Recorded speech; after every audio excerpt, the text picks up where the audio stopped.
Okay, so I am actually going to start some YouTube content. One of the big things that I plan to discuss a little bit is this idea that keto has to be expensive and complicated, and it's just not the case. I have thin pork chops here. I am cooking in butter and just a teeny tiny bit of sauteed onions just to give it a little bit of extra oomph. I was actually able to purchase all of these chops here. It's actually 14 portions. It was a little over 12 bucks. So less than $1 per portion. I'm going to cook all of these up. Some will go to my mother-in-law as meal prep for her, and the rest. I was hoping to fit the rest of the chops in the pan, but they just want it. It's best not to crowd the pan. In fact, I'm almost pushing it a little bit here with these 5 chops I've got, but they're thin, so I can certainly get away with it. Make sure if you're going to use a cast iron skillet, get your skillet nice and hot before you put the meat on.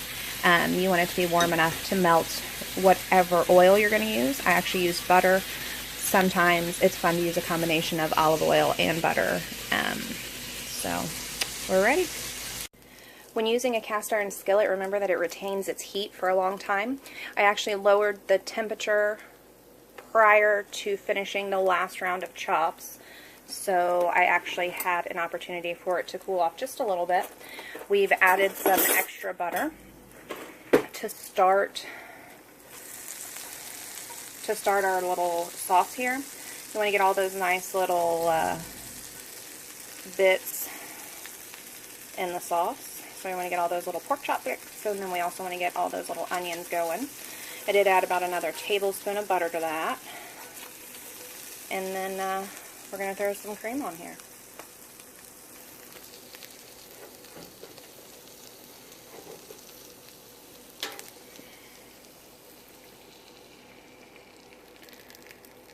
I once heard a term, dump cook, where you don't really measure things, you just kind of dump it in, and I am definitely a dump cook. So throwing in some heavy cream and working this through with the butter and cream, it's going to be more than enough to thicken up, especially when I throw a little Parmesan in here as well. So this is going to be a nice sauce when we're all finished.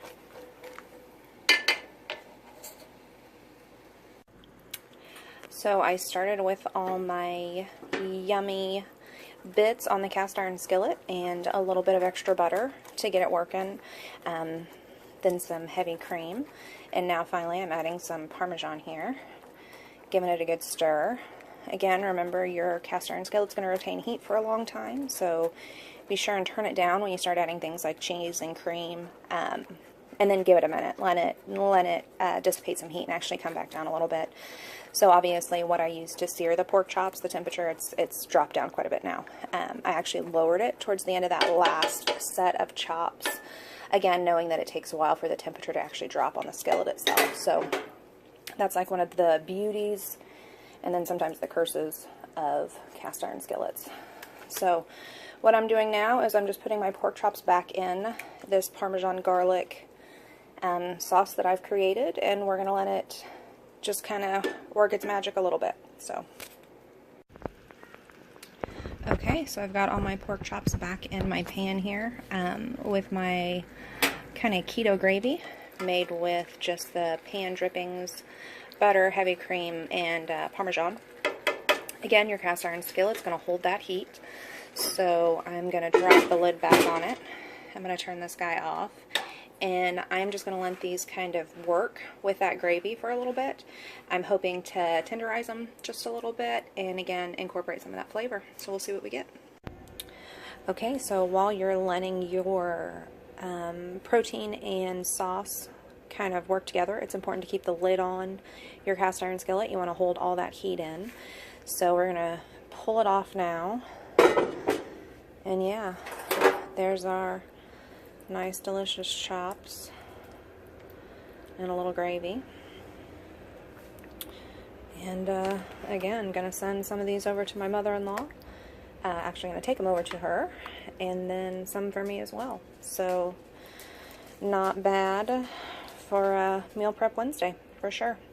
And again, 14 portions, a little over 12 bucks. So less than $1 per portion for the protein, and everything I used to create the sauce I already had at home, just kind of normal staple pantry stuff. So again, keto does not have to be complicated. It does not have to be expensive. You can make this lifestyle work.